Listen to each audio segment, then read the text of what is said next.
Good morning, everybody.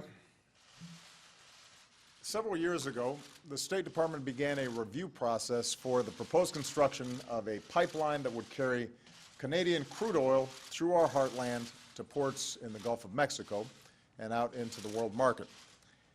This morning, Secretary Kerry informed me that after extensive public outreach and consultation with other cabinet agencies, the State Department has decided that the Keystone XL pipeline would not serve the national interests of the United States.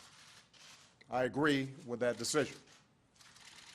This morning, I also had the opportunity to speak with Prime Minister Trudeau of Canada, and while he expressed his disappointment given Canada's position on this issue, we both agreed that our close friendship on a whole range of issues, including energy and climate change, should provide the basis for even closer coordination between our countries going forward.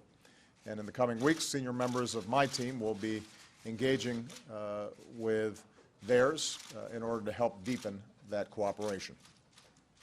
Now, for years, the Keystone Pipeline has occupied what I frankly consider an overinflated role in our political discourse.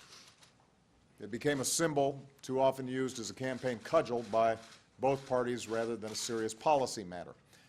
And all of this obscured the fact that this pipeline would neither be a silver bullet for the economy, as was promised by some, nor the express lane to climate disaster proclaimed by others. To illustrate this, let me briefly comment on some of the reasons why the State Department rejected this pipeline. First, the pipeline would not make a meaningful long-term contribution to our economy. So if Congress is serious about wanting to create jobs, this was not the way to do it. If they want to do it, what we should be doing is passing a bipartisan infrastructure plan that in the short term could create more than 30 times as many jobs per year as the pipeline would, and in the long run would benefit our economy and our workers for decades to come. You know, our business has created 268,000 new jobs last month.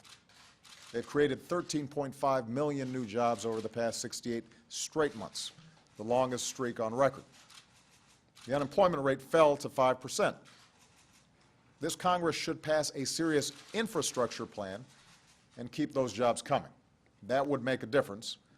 The pipeline would not have made a serious impact on those numbers and on the American people's prospects for the future.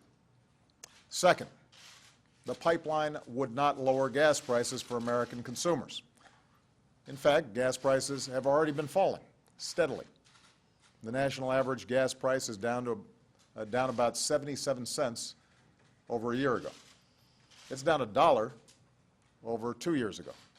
It's down $1.27 over 3 years ago. Today, in 41 states, drivers can find at least one gas station selling gas for less than $2 a gallon. So while our politics have been consumed by a debate over whether or not this pipeline would create jobs and lower gas prices, we've gone ahead and created jobs and lowered gas prices. Third, shipping dirtier crude oil into our country would not increase America's energy security. What has increased America's energy security is our strategy over the past several years to reduce our reliance on dirty fossil fuels from unstable parts of the world. 3 years ago, I set a goal to cut our oil imports in half by 2020. Between producing more oil here at home and using less oil throughout our economy, we met that goal last year, 5 years early.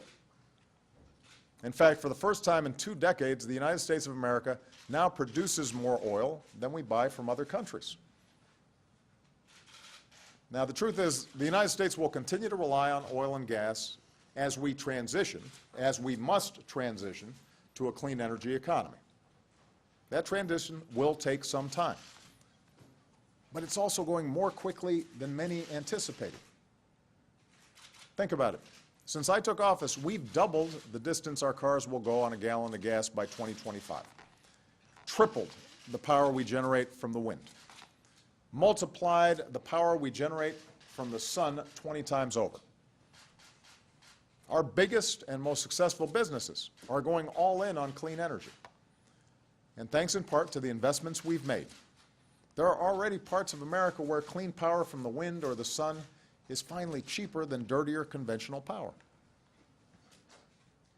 The point is, the old rules said we couldn't promote economic growth and protect our environment at the same time. The old rules said we couldn't transition to clean energy without squeezing businesses and consumers. But this is America, and we have come up with new ways and new technologies to break down the old rules. So that today, homegrown American energy is booming, energy prices are falling, and over the past decade, even as our economy has continued to grow, America has cut our total carbon pollution more than any other country on earth. Today, the United States of America is leading on climate change with our investments in clean energy and energy efficiency. America is leading on climate change with new rules on power plants that will protect our air so that our kids can breathe. America is leading on climate change by working with other big emitters like China to encourage and announce new commitments to reduce harmful greenhouse gas emissions. In part because of that American leadership, more than 150 nations representing nearly 90% of global emissions have put forward plans to cut pollution. America is now a global leader when it comes to taking serious action to fight climate change. And frankly, approving this project would have undercut that global leadership. And that's the biggest risk we face. Not acting. Today, we're continuing to lead by example. Because ultimately, if we're going to prevent large parts of this earth from becoming not only inhospitable, but uninhabitable in our lifetimes, we're going to have to keep some fossil fuels in the ground rather than burn them and release more dangerous pollution into the sky. As long as I'm President of the United States, America is going to hold ourselves to the same high standards to which we hold the rest of the world. And 3 weeks from now, I look forward to joining my fellow world leaders in Paris, where we've got to come together around an ambitious framework to protect the one planet that we've got while we still can. If we want to prevent the worst effects of climate change before it's too late, the time to act is now. Not later, not someday, right here, right now. And I'm optimistic about what we can accomplish together.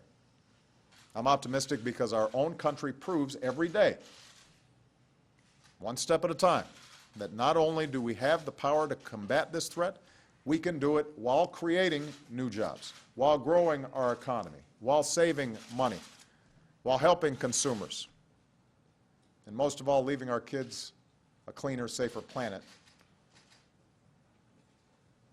at the same time. That's what our own ingenuity and action can do. That's what we can accomplish. America's prepared to show the rest of the world the way forward. Thank you very much.